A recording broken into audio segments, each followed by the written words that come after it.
High everyone, welcome to my channel VJ vibes. तर यावेळेसचा long weekend spend करण्यासाठी मी निघाली आहे माझ्या ऑफिसच्या मित्रमैत्रिणींबरोबर रायगड जिल्ह्यातील नेरळ या ठिकाणी. तर सगुना बाग हे ठिकाण पुण्यापासून 120 किलोमीटर अंतरावर आहे. ऑफिसमधल्या नेहमीच्या कामातून जरा ब्रेक घेऊन आमच्या मेंदूला ताज्या आणि स्वच्छ हवेचा स्पर्श व्हावा या उद्देशाने आम्ही ही ट्रिप प्लॅन केली होती.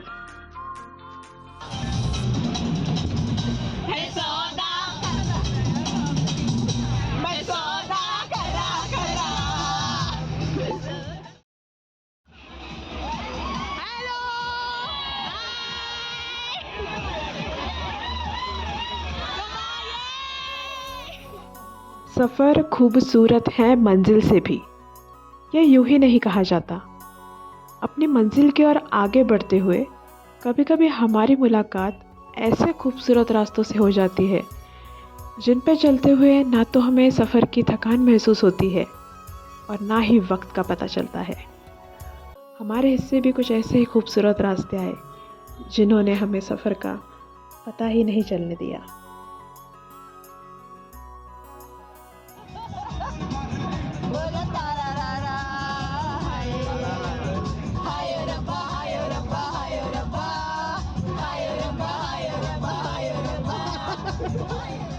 विंडो सीटवर बसायचं असेल तर उन्हाचे चटकेही सहन करावे लागतात याचा प्रत्यय मला आला. आणि मग थंडी, ऊन अशा एकंदरीत वातावरणाचा अंदाजा घेत आम्ही पुढे निघालो. रस्त्यात आम्हाला गणपती बाप्पाही भेटले. त्यांनी आम्हाला हाय हॅलो केलं आणि मग आमची एंट्री झाली सगुना बाग येथे.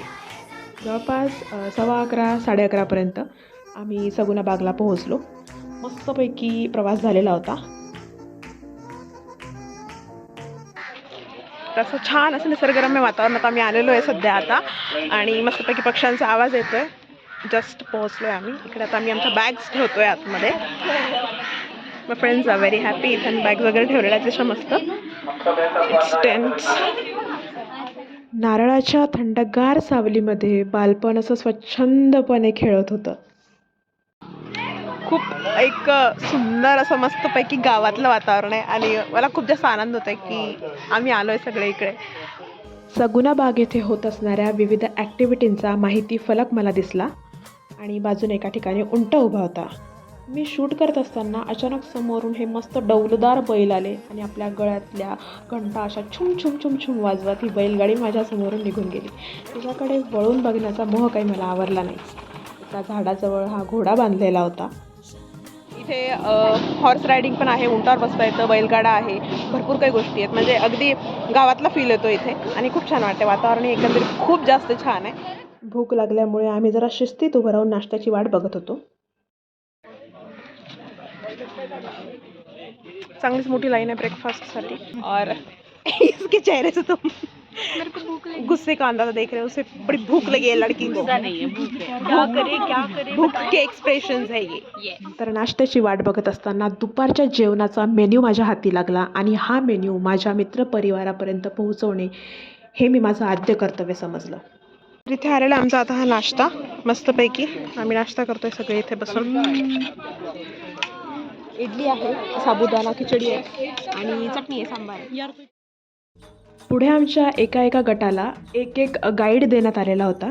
त्यांनी आम्हाला सगुना बागेत होत असलेल्या विविध प्रकारच्या वनस्पतींची, फळझाडांची, फुलझाडांची माहिती दिली. आमच्यासोबत काही शाळेचे विद्यार्थीही होते. ते त्यांच्या ट्रिपसाठी आलेले होते आणि हे दादा आम्हाला तिथे असणाऱ्या औषधी वनस्पतींची माहिती देत होते. इथे आम्हाला बरेच वनस्पती पाहायला मिळाले. तेजपत्ता, बांबुर्डी नावाचं औषधी झाड, ताडाचे विविध प्रकार, अशी एकंदरीत माहिती जमा करत आम्ही पुढे निघालो. गाइस, एंजॉय कर हम लोग. तो हम लोग बहुत एंजॉय कर रहे हैं. धूप है पर बहुत मजा आ रहा है. ऐसा लग रहा है फिर से स्कूल में वापस आ गए. और आगे और मजा आने वाला है. ऐसे पाउडर लग रही है नेचुरल यहाँ पे. वो भी रेड वाली. तो ऐसे किसी को गलतफहमी नहीं होनी चाहिए कि हम लोग ब्लश कर रहे हैं. ब्लश नहीं कर रहे. ये लाल मिट्टी जो हमारे मुंह पे है. अगदी पुढच्या टप्प्यात आम्हाला सगुना बाग येथे होत असणाऱ्या ॲपिकल्चर म्हणजेच मधमाशी पालनाची माहिती मिळाली. येथे नैसर्गिक पद्धतीचा वापर करून मधाचं उत्पादन घेतलं जातं. तिथून थोड्याच अंतरावर नैसर्गिक आणि जुन्या पद्धतींचा वापर करून तेल बनवलं जातं. विविध प्रकारचं औषधी तेल कसं बनतं, त्यात काय काय गोष्टींचा वापर केला जातो, याची माहिती देताना आम्हाला तेथे एक गृहस्थ इसको हम डिस्टिलेशन प्रोसेस बोलते हैं। यहाँ पे एक मशीन लिया है, मशीन में 2 लीटर पानी डाला हुआ है, उसके ऊपर एक लोखंड की जाली है। आज लेमन ग्रास का ऑयल निकाल रहे हैं, सो उसके ऊपर 5 केजी लेमन ग्रास के पत्ते डाले। आगे यहाँ पे एक कॉपर की कॉइल है, 100 डिग्री सेल्सियस तापमान पे पानी उबाला जाता है, पानी की जो भाप तैयार होती है इस कॉपर के कॉइल में आगे आके कंडेन होता है। आगे एक कांच की बोतल रहती है, सो गर्म ऑयल कांच की बोतल में स्टोर होगा, सो बोतल ब्लास्ट हो सकती है, इसलिए हमने उस साइड एक इनपुट और आउटपुट वाला पाइप लगा हुआ है ताकि ठंडा पानी जो है कॉपर के कॉइल में स्टोर करते हैं, गर्म पानी बाहर निकाला जाता है। कॉपर की कॉइल ठंडी होने के बाद ऑयल जो है इस कांच की बोतल में स्टोर करते हैं। ऊपर हल्का सा लेयर दिख रहा है, एकदम हल्का सा, ये ऑयल है। 1 घंटे के प्रोसेस में हम ऐसे 4 या 5 बोतल निकालते हैं, मतलब 20 या 25 ml तक ऑयल मिलता है। प्रोसेस छोटा है इसलिए ऑयल कम मिलता है, प्रोसेस बड़ा रहेगा सो ऑयल ज़्यादा मिलेगा। सगुना बाग ही खरं तर 55 एकरामध्ये पसरलेली एक शेती आहे. इथे आम्हाला आमच्या गाईडनी ते नैसर्गिक पद्धतीचा वापर करून कशा प्रकारे पारंपरिक शेती करतात, इथे काही अवजारं ठेवलेले होते. शेतीतनं जात असताना आम्हाला हे गवती चहाचं झुडूप दिसलं. त्यांनी दूरवरपर्यंत भेंडीच्या रोपांची लागवड केलेली होती आणि त्याला छान भेंड्याही आल्या होत्या. उन्हातनं चालत जात असताना आम्हाला एका ठिकाणी नदी लागली. खूप सुंदर आणि स्वच्छ पाणी असलेली नदी अगदी संथ गतीने वाहत होती. मग या पाण्यामध्ये मस्तपैकी पाय ठेवून त्या गार पाण्याचा आनंद लुटण्याचा मोह मला, माझ्या मित्रपरिवाराला आणि या लहान सवंगड्यांना काही आवरला नाही. आम्ही मनमुराद मस्ती केली. खाली पडलेला हा वाळलेला पाला पायाखाली तुडवत आमची स्वारी निघाली पक्ष्यांच्या पिंजऱ्याकडे.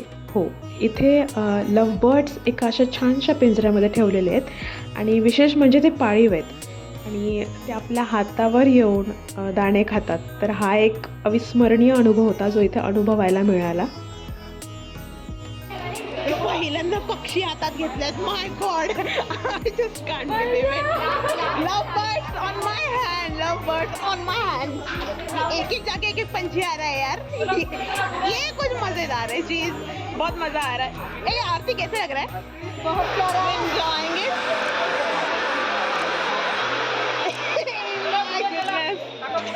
पक्षी हातावर बसल्याची क्षणचित्रे सगळेजण आपापल्या कॅमेऱ्यामध्ये कैद करत होते आणि उन्हाची काहिली भागावी म्हणून आमच्यासाठी थंडगार अशा शुद्ध कोकम शरबतची व्यवस्था करण्यात आली होती. अच्छा लग रहा है सबको? मजा आ रहा है?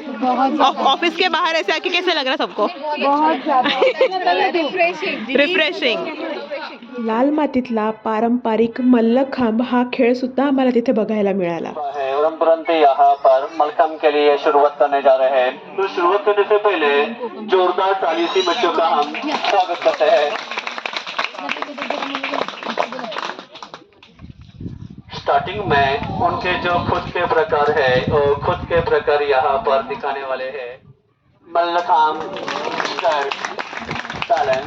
ये लड़का 10 फीट के खंबे के ऊपर एक पैर के ऊपर खड़ा रह चुका है और जो भी अपना बॉडी का वेट है यहाँ पर पूरी तरह से छोड़ दिया है. इसे कहते हैं मल्लखांब वीर भद्रासन.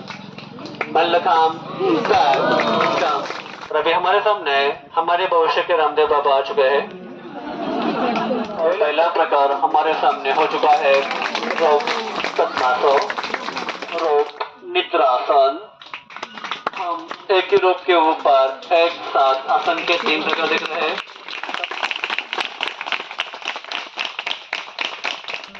सगुणा बागेमध्ये तुम्हाला अशी बरीच कृत्रिम तळीसुद्धा बघायला मिळतील. येथे हे लोक मत्स्यपालन करतात आणि हे जे जाळं त्या तळ्यामध्ये पसरलेलं असतं ते एका बाजूने दुसऱ्या बाजूपर्यंत ओढण्यासाठी जवळपास 15 ते 20 मिनटं लागतात. म्हणून तिथे काही जमलेली ही माणसे हे जाळे ओढण्यासाठी मदत करताना होडीतली व्यक्ती सगळ्यांना सूचना देत असते आणि पाण्यामध्ये जवळपास 3 व्यक्ती उतरून ही जाळी लॉक करतात आणि एका कोपऱ्यामध्ये हे जे माशांचं जाळं आहे एकत्र करून त्यामध्ये ही विविध गोळा झालेली मासे आपल्याला हाताने उचलून दाखवतात. तुम्हाला दिसत असतील. आणि हा एक काहीतरी फारच सुंदर असा अनुभव होता की कुठलाही मासा ते हाताने उघडून आपल्याला जवळ आणून दाखवत आहेत. आणि ही जी मासा त्यांनी हातात पकडला, हा इतका जवळून बघण्याचा अनुभव छोट्यांना आणि मोठ्यांना आवरला नाही. त्यांनी दिलेल्या माहितीप्रमाणे कुठलाही मासा हा जवळपास 2 मिनटं पाण्याच्या बाहेर जिवंत राहू शकतो. छोटे मोठे सगळ्यांसाठीचा हा अनुभव काहीतरी मजेशीर होता मस्तपैकी. आणि ही एक मासा होता बाबा, याचं नाव होतं पिराणा. आणि पिराणाची ही प्रजाती जी होती त्यांच्या माहितीप्रमाणे हिला जर तुम्ही फक्त तोंडाजवळ धरलं तरच ती चावते. आणि 5 किलो आणि त्याच्यापेक्षा जास्त वजनाचा हा मासा होता. तो इतका मोठा होता की त्यांनी हातातून उडी घेऊन डायरेक्ट पाण्यामध्ये गेला. तो तुम्हाला दिसेल आता लगेच. Yes, there he goes. अशा प्रकारे फारच गंमत आली हा अनुभव घेताना. हा कतला मासा होता. ही फिलापिया मासा होता हा.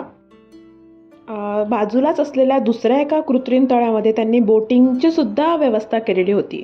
तर तिथे जमलेले ही छोटे सवंगडी जे होते, हे बोटिंग करत असताना त्यांना मी हे लाईफ गार्ड घालून दिले. कार्तिकचा पहिला शॉट आहे माझा. हे आमचं ऑफिस वाले दोस्त आहे मेरे. कसं वाटतंय कार्तिक तुला? फुल मजेत मजा येते. शुभम आहे, शुभम किधर गया? शुभम तुला कसं वाटतंय?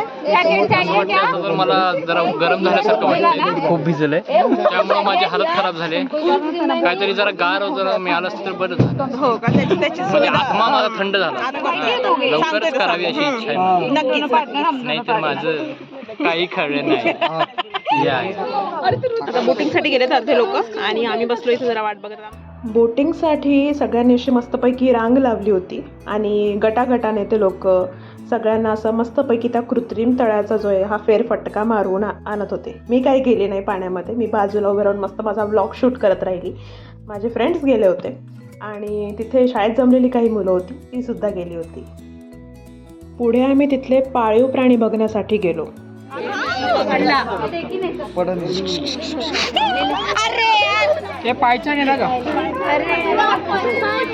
What is going on? माझा फ्रेंड तरी साप पकडलेला हातामध्ये. लवली पकडला का?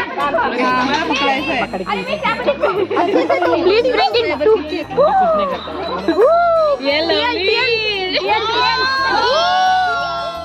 जिवंत साप हाताने पकडण्याचा थरारक अनुभवही आम्ही तिथे घेतला. माझ्या मैत्रिणीची इच्छा होती की तो साप मी हाती धरावा.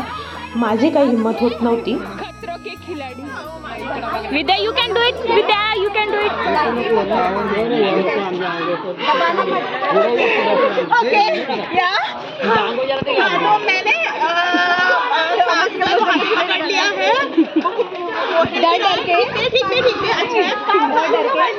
पाइथन उसको धूप लग रही है, मुझे भी लग रही है, स्किन भी लग रही है, मुझे पर अच्छा भी लग रहा है ज़्यादा. अच्छा बना खिलाड़ी. ॲक्च्युली भिलं नाही पाहिजे. खरंच मला खूप भीती वाटत होती. आता सापडतात मला होते ही इच्छा खूप दिवसांपासून. असं वाटलं तर पूर्ण होईल. आधी भीती वाटते, मला छान वाटतं. तेथे आम्हाला शहामृग आणि इमू हे प्राणीसुद्धा बघायला मिळाले. पुढे त्यांनी अशा हिरव्यागार नारळी वृक्षांच्या छायेत आमच्यासाठी दुपारच्या जेवणाची व्यवस्था केलेली होती. खूप दमून थकून झाल्यावर जेव्हा असं चविष्ट जेवण ताटामध्ये येतं तेव्हा तो आनंद काही औरच असतो. जेवण जेवून आम्ही मस्तपैकी थंड्या मातीवर जरा वेळ आरामात बसलो. आता दुपार झाली आहे. जेवण वगैरे झालं आहे छान मस्तपैकी सगळ्यांचं. आणि जेवण पण खूप स्वादिष्ट होतं. ज्या भाज्या ते इथे उगवतात शेतामध्ये त्या भाज्या होत्या जेवणामध्ये. आणि खूप छान जेवण होतं, स्वादिष्ट जेवण होतं. अगदीच काय म्हणतात त्याला, प्युअर व्हेजिटेबल्स आणि सगळं काही ओरिजिनल असं खायला मिळालं आज.